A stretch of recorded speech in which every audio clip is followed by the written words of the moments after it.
পদক্ষেপ গ্ৰহণ কৰিছে আৰু আমাৰ কৰণীয় আছে। মহিলাসকলে যাতে সমাজত সমমৰ্যাদা সম অধিকাৰ লাভ কৰে তাৰ প্ৰতি সজাগতাৰ সৃষ্টি কৰিব লাগিব।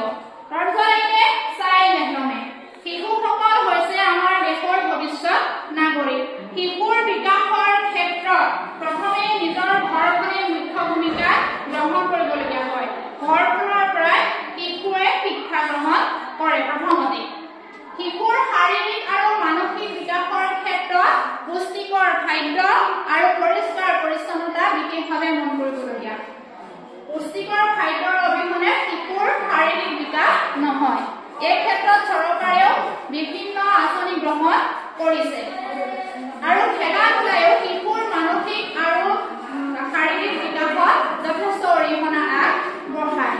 আমি সকলোৱে দেখিবলৈ পাওঁ শিশুসকলে নানা সমস্যাৰ কাৰণে আধাতে শিক্ষা সামৰিব লগা হোৱা পিছলৈ শিশুসকলে বিপথে পৰিচালিত হোৱা দেখা পাওঁ। এই ক্ষেত্ৰত আমি সচেতন হ'ব লাগিব আৰু চৰকাৰেও বিভিন্ন পদক্ষেপ গ্ৰহণ কৰিছে যাতে শিশুসকলে উপযুক্ত শিক্ষা লাভ কৰিব পাৰে।